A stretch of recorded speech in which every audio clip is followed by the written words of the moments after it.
All right, the Pelicans blew a 20-point lead in the second half, and it revealed a lot about this New Orleans team. I'll break down exactly what happened, and you're not going to like it. But hey, Jordan Hawkins played fantastic. That's cool, at least. It's a live post-game reaction episode of Locked On Pelicans. Let's go.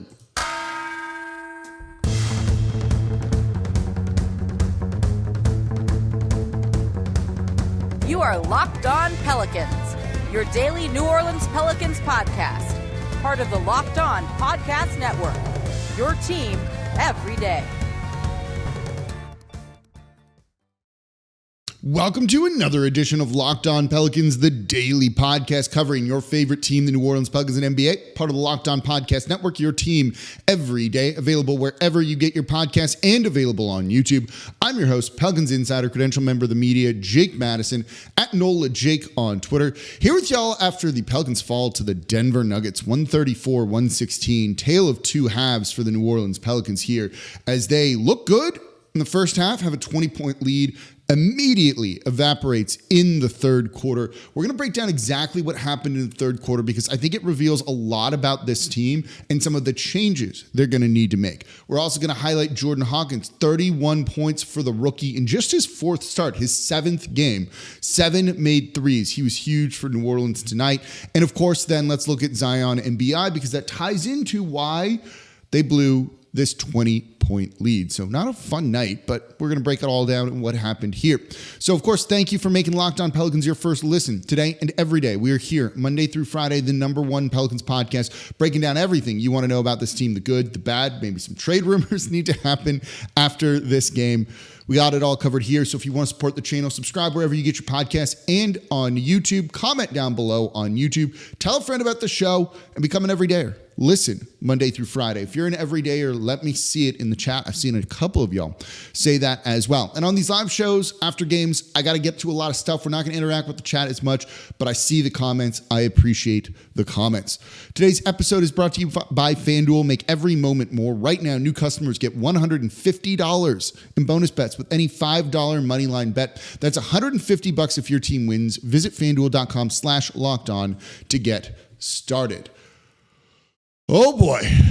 Okay, there's a couple places to start here. Obviously with the third quarter, Pelicans blowing a 20-point lead. You can call this a tale of two halves for a couple of reasons. But the simplest one is this.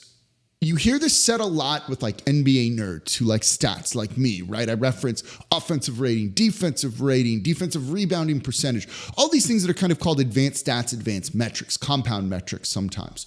There's a phrase that we like to use, NBA nerds like me, called regression to the mean. You're shooting well above average, well above the mean. Eventually, over a large enough sample size, that kind of regresses to exactly where it should be. Regression can be up towards the mean because you're having a bad shooting game, let's say, or it can be down to the mean because you were shooting too well.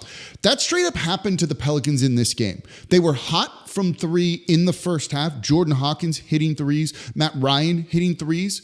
And more on the three-point shooting in a second here. This is probably going to trail into the second segment of the show because I think it's that important, by the way. You had those guys making a ton of threes in the beginning. The Denver Nuggets didn't. They started the first half making, I think, 1 3. I don't have the first half and second half numbers yet updated on NBA.com/stats, but they really struggled shooting. And in the second half, those kind of, Pelicans up here, Denver Nuggets here, evened out a little bit more. And once that happened, you saw Denver get back into this game. New Orleans went cold. Denver got warmer. And each team ended up kind of getting exactly to where they needed to be. The Pelicans shot 50% from the field in this one. Denver shot 53.7%. They're very close right there.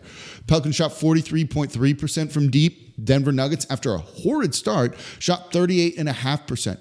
Basically, they just regressed to the mean, each of them, and it kind of flipped the script for this game. That's part of what happened in the third quarter. The other part is, why weren't they generating good three-point looks like they had been in the first half? And that's where ball movement stopped. Zion and Brandon Ingram have coexisted in the past, and we'll talk more about them in the third segment here, but you also just saw them get completely out of rhythm when the Denver Nuggets came out with more intensity than they did. So while regression to the mean and kind of calling it a make or miss league is definitely a way you could describe what happened to the Pelicans, in the second half here, one team just wanted it more. And it was the Denver Nuggets. And the Pelicans looked lackadaisical out there. You can complain about the bad shot selection from a lot of contested mid-range jumpers, things like that. But when they're not even trying, when the ball movement stops, when the off-ball movement stops, so no one's cutting, no one's working to get open, you're going to not score points. And that's what happened here. And it felt like at times Willie Green probably stuck with the starters a little bit too long. And if you've been an everydayer of the show, you know, we've said the starters have not worked particularly well with one another this season for a variety of reasons. And this was probably when you needed to just go space around Zion Williamson, which they did in the first half, generating open three-point looks, getting him some shots. And I actually thought, and we'll talk about it again more in the third segment here, he played really well in this, despite maybe the shooting numbers not being exactly where you'd want them to be. But there was just no intensity, no effort from the New Orleans Pelicans that you wanted to see from them in the second half of this game, in particular in the third quarter. And Denver just chewed them up. Just chewed them up. Look, they got Nikola Jokic, who is the best player in the league, by far, in my opinion. That no one has an answer for him. So the Pelicans certainly aren't going to have an answer for him. But they couldn't even win the minutes when he was on the bench, in the second half at least. That's damning about New Orleans here. You have to do that. You know, look, I'm going to put a lot of this on Brandon Ingram, whose stats look okay in this game. 22 points, right? But he went 0 for 4 from 3. He had 5 turnovers compared to just 5 assists. And when you look at individual plus minus, which is not the best to look at on a game-by-game basis, was a minus 29. No one else was even close to that outside of Valanciunas. Zion was a minus 11. Valanciunas was minus 10. It was Herb Jones was minus 23. Hawkins was minus 15. No one else was nearly as bad. So those minutes with Brandon Ingram out there on the court, they were losing by 30 in this game because the offense was stalling. Zion wasn't getting touches. They weren't getting other guys in there. It was just rough with those BI-centric lineups and him out there with the starters, frankly. We've talked a lot about, you know, him needing to refine his shot selection. We talked about it in yesterday's show, if you're an everydayer, where to replace CJ McCollum's minutes, you need someone to shoot more threes. Hawkins started. He took the threes. Great.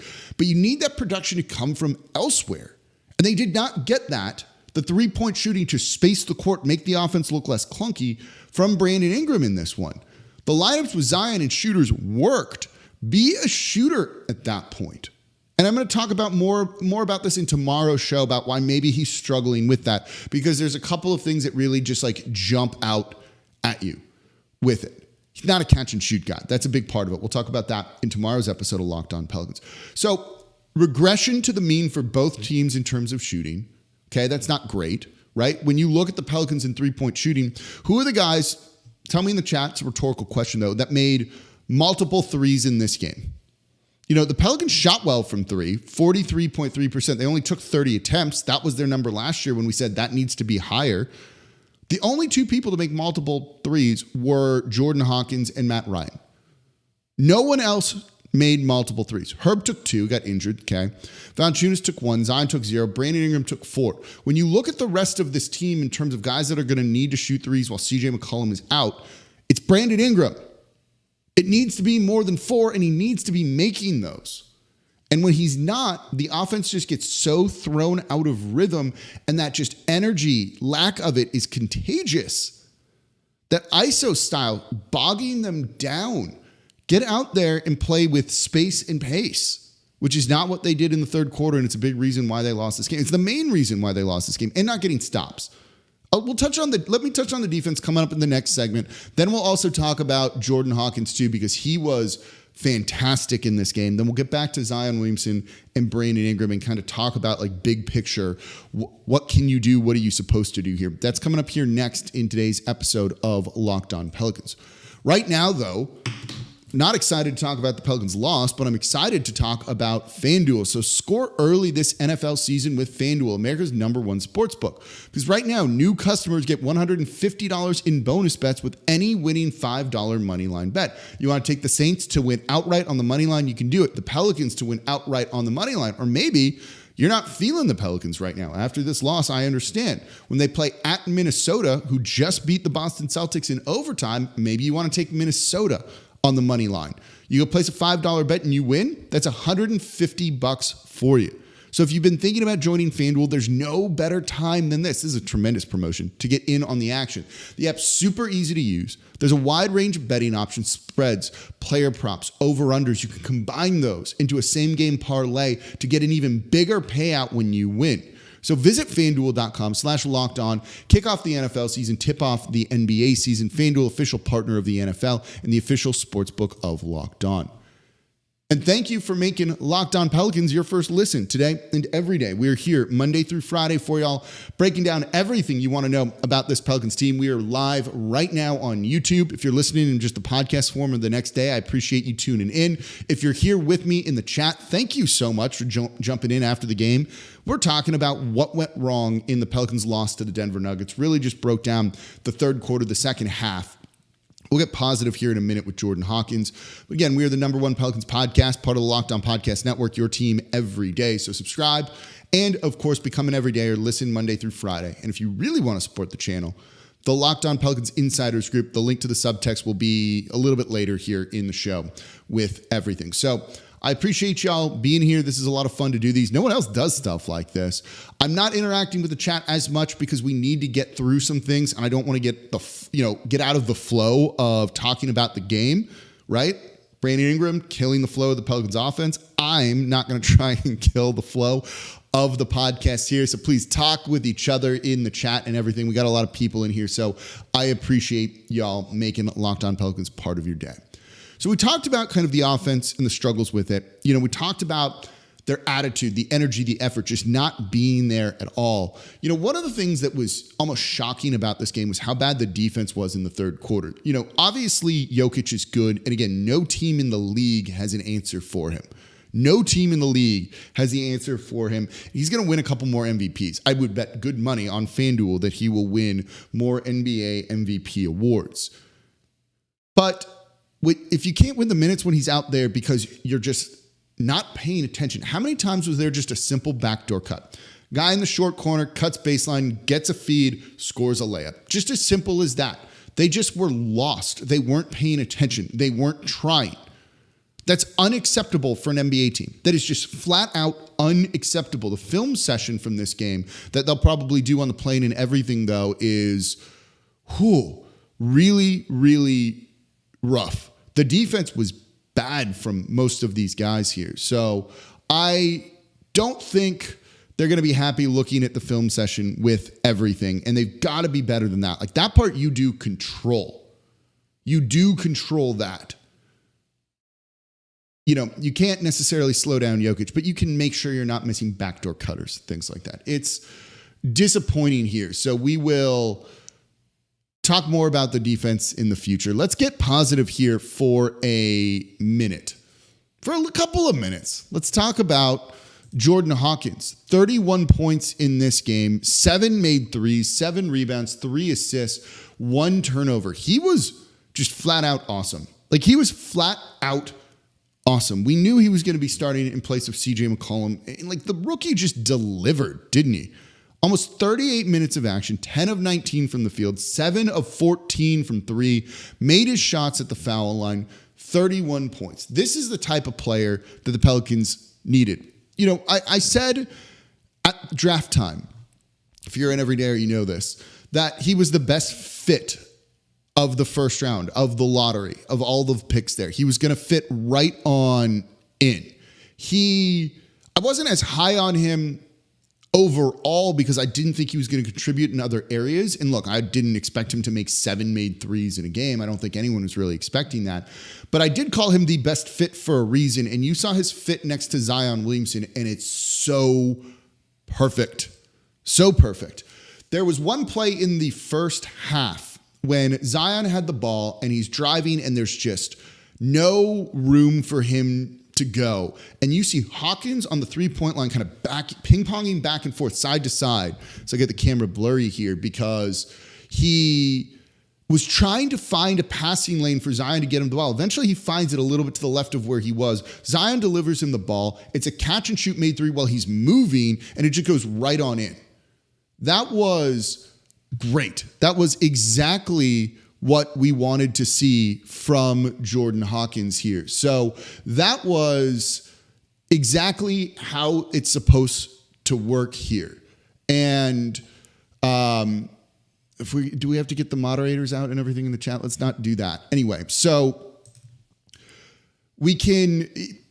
watching him move off ball like that is like really great. That's like exactly what you want to see from the rookie playing with Zion Williamson here. And that kind of tells you how they need to maximize Zion, right? Like more shooters around him. We'll get more into that in the third segment there. But Hawkins and just the movement he has, like, my goodness. Like, that is a tremendous skill. I saw people in there saying, like, in the chat, saying comps for Ray Allen and other things like that. You know, that's not necessarily incorrect, right? You also get the UConn connection and everything there. That was exactly what you want to see from the rookie. The Pelicans desperately need a guy like this. It makes you excited about a lineup with, say, Jordan Hawkins, Matt Ryan, and Trey Murphy in the future as well, because that's going to show more shooting, and it's exactly what the Pelicans need. The other thing about Jordan Hawkins that I didn't think he was going to contribute at all here is the 7 rebounds and some of the other things that he's been doing. The guy is not scared. He is a fearless player, both on offense and defense, and with everything he does. He goes after boards hard. The Pelicans, who have been a bad defensive rebounding team, to see a rookie, a guard, right, going hard after rebounds and out hustling some of these veteran players on the team, both good and bad, right? You're excited about Jordan Hawkins. You're happy about that, but you're not happy about what's going on with the rest of the team and the fact that they're not doing some of this. So he does that, which was not expected. He is actually contributing in multiple ways here. So I love that he's contributing beyond just 3-point shooting, because you need to do that, because he's had some subpar shooting games too. So you need to be able to contribute in other areas, and the rookie is doing it. He's fighting on defense, which you at least like to see. He hasn't been a negative there really at all. And it's just a tremendous game from him. You know, he's one of 6 players in franchise history to have a 30-point game as a rookie. He tied Trey Murphy's record with 7 made threes as a rookie. This is a guy the Pelicans desperately need. And when Trey comes back, there's no way, you know, when Jose comes back, there's no way you're going to see Jordan Hawkins get his minutes cut at all. I don't think you can necessarily make an argument for him to be a starter when everyone's healthy, but this is a guy that needs to be basically having most of his minutes paired with Zion Williamson when you can, because he just provides that much of an outlet and really fits into what's going on and what the Pelicans try and do. As the Pelicans start to maybe figure out what's best with their offense, we'll touch on this next, right? I think Hawkins is going to be in a lineup like that with that amount of shooting. Just not scared of the moment, ready to be there, you know, is an efficient player, not turning the ball over, led the team in points and everything. It's just a tremendous performance from the rookie here. So it looks like he could be a really special player, I think, and a perfect complementary piece. Again, called him the best fit for a reason. You saw it in this game. I want to see more Jordan Hawkins minutes. I'm excited to see his development here. This is a guy that, you know, could end up being a steal out of this draft. So coming up next, more on Zion and BI, some of the lineups we want to see, how to best use them, because they're not working together right now. They are not working together. So what needs to change with that? What more do we want to see? What's kind of the best version of this Pelicans? Has to do with Point Zion. We're going to talk about that coming up here next in today's episode of Locked On Pelicans. Right now, though, I'm excited to tell you about Jase Medical. We spent a lot of time talking, right? We get fired up together on wins and losses, who starts, who sits. And I'm thankful for the connection we have. And today, I want our chat to be a little bit more personal. I just learned you can get a 1-year supply on ED medications. You realize what that means? Bring on extended travel. Bring on the next natural disaster or supply chain issue. You are covered, my friend. You don't have to worry about whether or not you can refill your generics for Cialis, Viagra, Revioto, and those prescriptions. And that's all possible because of our friends at Jase Medical. So go online right now at jasemedical.com and receive your 12-month supply on your daily medication. Remember, use promo code LOCKEDON at checkout for a discount as well. Verified customer had this to say about Jase. I'm thankful for this service. Supply chain issues caused me to cut pills in half to have them. I ordered most of my daily meds with a year's supply. I also ordered an antibiotic kit. I feel secure now. Prices are lower than local pharmacies. I highly recommend this for everyone. So if you or someone you love needs the peace of mind by having a year's supply of any daily medicine, go to jacemedical.com and see if it's offered to you. And remember, use promo code LOCKEDON for $20 off your next purchase. Thank you for making Locked On Pelicans your first listen today and every day. We are here Monday through Friday for y'all, breaking down everything you want to know about this Pelicans team, the #1 Pelicans podcast. We do these live shows. We're going to do this on Wednesday as well, maybe even on Friday, maybe from on location somewhere. Could be kind of fun to do that, as I believe there's a watch party for the Pels 12 at Mid-City, a in-season tournament game, and I've said I'm a big fan of the in-season tournament, so maybe we'll do a live on-location show Friday, potentially. We'll see. Don't know just yet. So, of course, we are part of the Locked On Podcast Network, your team every day. Subscribe wherever you get your podcasts, on YouTube. Comment on YouTube as well, and become an everyday or listen Monday through Friday. Let's go back to Zion and Brandon Ingram, because when you saw this offense kind of grind to a halt in the third quarter, their chemistry was just off. It was really exemplified by like a horrible two-man game. Zion in the post, BI on the three-point line. BI gets it to Zion, tries to post it up. It's not there, kicks it out to BI, but it's a bad pass, so he can't shoot the three. They get the ball back to Zion to repost there. He makes another pass to Ingram, whose shot is just slow from three, and it's easy to defend. It's a contested three. It goes nowhere. It just like didn't work. And you're like, yep, that seems about right. And that's just kind of what's going on with these two right now. Look, the way to maximize Zion is to use him as point Zion. You know, I like the idea of Brandon Ingram, the point guard, and trying to use Zion off ball. There's a lot of reasons to like that idea. It also saves Zion's body a little bit too. I see people in there saying, if Zion's hurt, what do you do, right? If you trade Brandon Ingram. And I'm not advocating to trade either of them right now. And that's a valid point. But you got to use Zion more. He was good in this game. You can look at his stats and be like, no, he wasn't, right? 10 of 22 for 20 points. Him to have, 20 points on 22 shots, so to be under 1 point per shot attempt when he's normally like 1.7 is kind of insane. It was because he got to the line one time and he missed it because the calls in this one were weird. But he was playing well. 20 points, 10 rebounds, 9 assists with, by the way, 0 turnovers. Here's the difference between him and Brandon Ingram. High usage player, both of them. They both took 22 shot attempts, right? Both didn't go to the line. BI with 5 turnovers, Zion with 0. Zion was missing shots at the rim. The length of the Nuggets did bother him a little bit, but here's the thing. He normally makes those shots. If you look at his shot selection in this game, and you can pull that up on NBA.com/stats where I'm going right now, almost all of those were like good attempts for the most part, outside of like 2 or 3. They're all in the paint right at the rim. He finishes those normally at a 70% rate. So if regression to the mean happens, as we talked about in the first segment here, this is a guy who probably could have had 30 points in this game.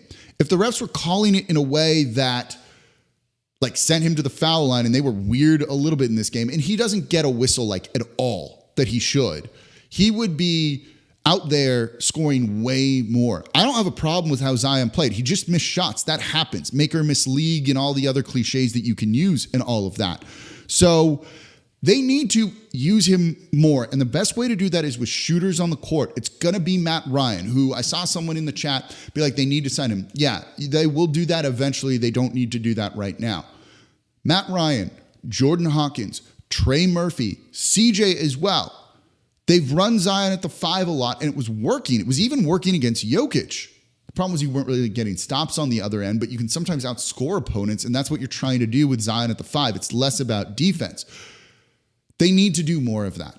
They definitely need, while CJ's out, to be staggering Zion and Brandon Ingram as much as they can, minus when they're starting the halves together and probably closing games together, because you want Zion in space and you also want Brandon Ingram in space a little bit more. But you want Brandon Ingram to play like Zion does, to play more like a point guard, attack the basket and then kick it out to open shooters if it's not there, and not just settling for these contested mid-range jumpers.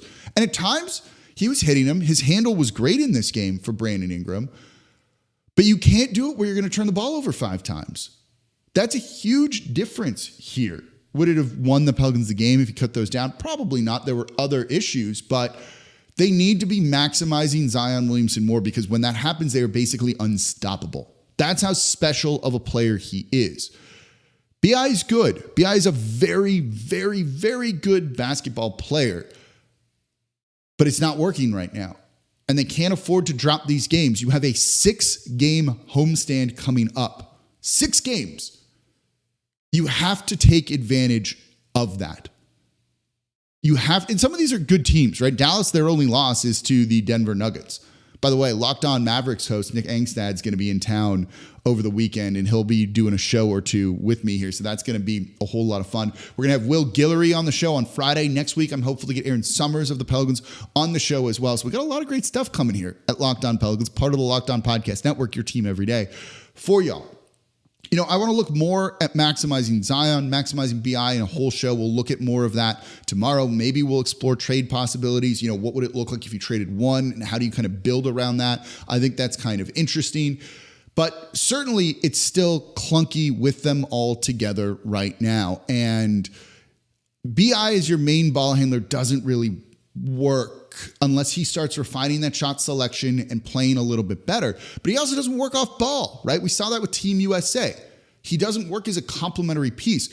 That's why things feel a little bit weird right now, and why they're struggling. And that's why when you kind of put them, either of them in space, it works. Like, space is the key. Let them get out and just rip shots, but good shots, shots at the rim or 3-pointers. Not contested mid-rangers where guys are out of position and now you're not defending well in transition. That's been a problem here. You know, that starts to get you frustrated. You know, you saw Jordan Hawkins pick up, I think, a second technical for throwing the ball at the stanchion at the end of a quarter after a made bucket. You know, you saw the visible frustration on these players as nothing was working. That carried over to their just bad attitudes, the bad level of play, the bad energy, the bad vibes, all of that. It's not, that stuff's contagious, and it just carried through the team. And that's why seeing how that went in the second half was a big part of it. They need to use these guys better than what they're doing. This is going to be on the coaching staff challenge here. I have for years said Brandon Ingram and Zion Williamson work. And then you finally get some shooting on this team, finally. And you run Zion with shooters, and you're like, oh, no. That's what we need to be doing. That's how you win these games, not otherwise. You're very plainly seeing it. I think the starting lineup can still be good. This also, as I said in the live show that we did on Saturday after the loss to the Atlanta Hawks, maybe you need to start Trey Murphy at a certain point. That's going to be a whole show and everything too. So, disappointing loss. Tale of two halves. Regression to the mean is a thing. So I do think some of that first half was a little bit of fool's gold for the Pelicans, but it shouldn't have been as bad as it was in the second half. And they didn't control the things that they can control. So it was super disappointing. They all need to take a long look in the mirror, talk with one another, and the coaching staff needs to put their heads together so that things can maybe get right against Minnesota on Wednesday. And then you have a chance to go on the road, get a win against Houston, which CJ McCollum may be there, according to Jen Hale on the broadcast. And that's really encouraging. Not quite an angry cast, right? If you're a longtime listener, you remember some of the angry casts we do. We get those a couple of times a year. And yeah, we're not going to do that quite yet. Denver's good. You were on the road. That's tough. But certainly what this team is doing right now, like what they need to do, feels a little bit obvious, and it's disappointing. So hopefully they make those changes to turn things around so you don't get a second half performance like what you saw against the Nuggets in this game.